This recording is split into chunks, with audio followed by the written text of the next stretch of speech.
Bab 3, nafas sebagai zikir yang tidak pernah berhenti.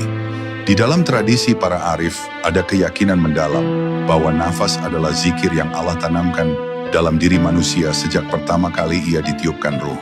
Bahkan ketika manusia lupa berdoa, lupa mendekat, atau tersesat dalam pikirannya sendiri, nafasnya tetap berzikir tanpa ia sadari. Setiap tarikan memanggil sifat kasihnya, setiap hembusan memanggil sifat pengampunannya. Inilah sebabnya para wali tidak pernah memandang nafas sebagai hal biasa. Mereka melihatnya sebagai untaian doa yang bergerak tanpa putus, sebagai pengingat lembut bahwa Allah tidak pernah jauh dari hambanya, bahkan ketika hamba itu sibuk dengan dunia. Ketika seseorang memahami nafas sebagai zikir, ia akan mengerti mengapa keresahan begitu cepat menguasai hati ketika nafas menjadi pendek dan kacau. Nafas yang sesak bukan hanya tanda tubuh yang letih, tetapi tanda jiwa yang kehilangan ritme ruhaninya. Dalam keadaan seperti itu, seseorang akan merasa pikirannya berkabut, emosinya mudah pecah, dan dadanya terasa penuh tekanan, seakan ada sesuatu yang menutupinya. Padahal solusi untuk membuka itu semua tidak terletak pada banyak bicara atau banyak lari dari masalah, melainkan pada ketenangan yang dimulai dari helaan nafas yang kembali berzikir. Cobalah menarik nafas sambil menghadirkan nama Allah di dalam hati, bukan dengan suara, tetapi dengan kesadaran batin.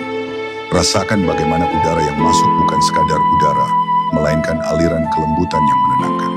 Ketika engkau menghembuskan nafas, lepaskan segala yang tidak ingin lagi kau simpan. Keraguan, amarah, dan kecemasan yang telah menumpuk. Dalam proses ini, nafas berubah menjadi doa paling alami yang pernah diciptakan. Tidak membutuhkan lafaz panjang, tidak membutuhkan suara keras, namun justru sampai lebih dalam daripada doa yang diulang dengan lidah, tetapi tanpa hati. Saat nafas dijalani sebagai zikir, tubuhmu akan merespons dengan cara yang tidak bisa dijelaskan dengan logika biasa. Ada getaran lembut yang muncul di sekitar dada dan perut, tanda bahwa aliran energi dalam dirimu kembali menemukan jalan yang benar. Jiwa yang sebelumnya bergetar karena takut kini mulai tenang, seolah ada tangan tak terlihat yang mengusapnya dari dalam. Inilah sebabnya para ahli ma'rifat selalu tampak tenang, meski kehidupan mereka tidak selalu mudah. Karena mereka tidak menyerahkan ketenangan kepada keadaan, melainkan kepada zikir yang berputar di setiap nafas. Jika engkau dapat menghidupkan zikir ini dalam nafasmu, engkau akan merasakan perubahan halus namun nyata. Dunia terasa lebih ringan, hatimu lebih lapang, dan batinmu lebih dekat kepada Allah tanpa perlu kau paksa. Zikir dalam nafas tidak membutuhkan waktu khusus. Ia menyatu dengan hidupmu.